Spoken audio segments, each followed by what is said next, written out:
যদি এমন হয় যে আমার মৃত্যু হবে না বা আমি অমর, তাহলে কি হবে?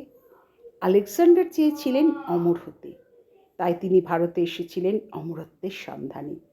অনেক খোঁজাখুঁজির পর এক যোগীর সন্ধান পান তিনি।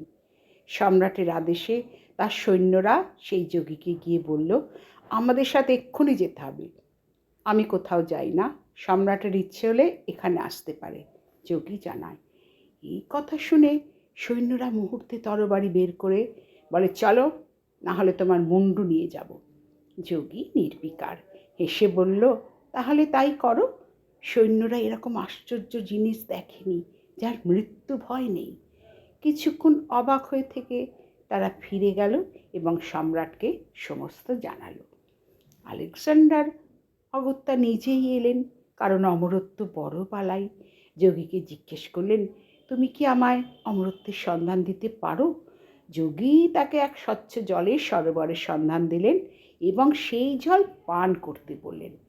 আলেকজান্ডার যোগীর নির্দেশিত পথে যাত্রা শুরু করলেন এবং যেমন যেমন বলেছিল যোগী তেমন তেমন মিলে গেল। তিনি সেই স্বচ্ছ জলের সরোবরের সন্ধান পেলেন। কিন্তু যেইমাত্র তিনি তাকে আঁচলা ভরে জল নিয়ে পান করতে যাবেন, আওয়াজ এলো, খেও না, খেও না। অবাক হয়ে থাকিয়ে দেখলেন একটা কাক তাকে সতর্ক করছে। কাকটা বলল, জানো আমার কি কষ্ট, আমি অমর, আমার মৃত্যু নেই, কারণ আমি এই জল পান করেছিলাম কত হাজার হাজার বছর আগে। আমার একটুও বেঁচে থাকতে ইচ্ছে করে না, কিন্তু কি করব, আমার স্বাদ আহ্লাদ কিচ্ছু নেই। এভাবে বেঁচে থাকা যে কি কষ্ট তা কল্পনাও করতে পারবে না।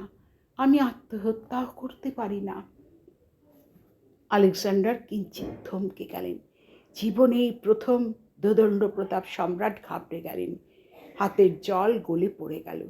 কি একটা ভেবে প্রচণ্ড ভয় পেলেন, উঠে দাঁড়ালেন এবং ধীরে ধীরে পিছন ফিরে চলে গেলেন। মৃত্যু সুন্দর, খুব সুন্দর। একটা পূর্ণ জীবন কাটিয়ে নির্দিষ্ট সময় পৃথিবী ছেড়ে চলে যাওয়াটা যে কত সুন্দর ও বাঞ্ছনীয়, তা যারা সেই সুযোগ দেরিতে পায় তারাই একমাত্র অনুভব করতে পারে।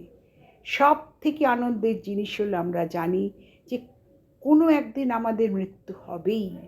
তাই যতদিন আছি আনন্দ করে বাঁচি, এটাই আশা করা উচিত। জীবন দীর্ঘ নয়, আনন্দের হোক। মৃত্যু নেগেটিভ নয়, বরং অনেক বেশি পজিটিভ। মৃত্যু আছে বলেই জীবন আনন্দের। আমরা যখন পৃথিবীতে আসি তখন আধা মৃত্যুর সাথে নিয়েই আসি, মানে আধা জন্ম আধা মৃত্যু। জন্ম হয় প্রশ্বাস গ্রহণ দিয়ে, মৃত্যু হয় নিঃশ্বাস ত্যাগ দিয়ে। অমরত্ব লাভ হোক ভাবনায়, কর্মে, অনুভবে, চেতনায়, শরীরে নয়। যোগীদেরও মৃত্যু হয়, তার মানে অমরত্ব নয়। যোগ মানে সংবেদনশীল জীবনযাপন। যুধিষ্ঠিরকে যক্ষ জিজ্ঞাসা করেছিলেন, পৃথিবীর সবচেয়ে আশ্চর্য বস্তু কী?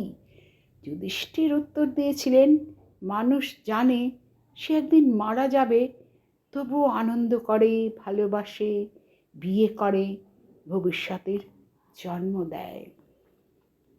এটি একটি সংগৃহীত গল্প, যদি মৃত্যু না হতো।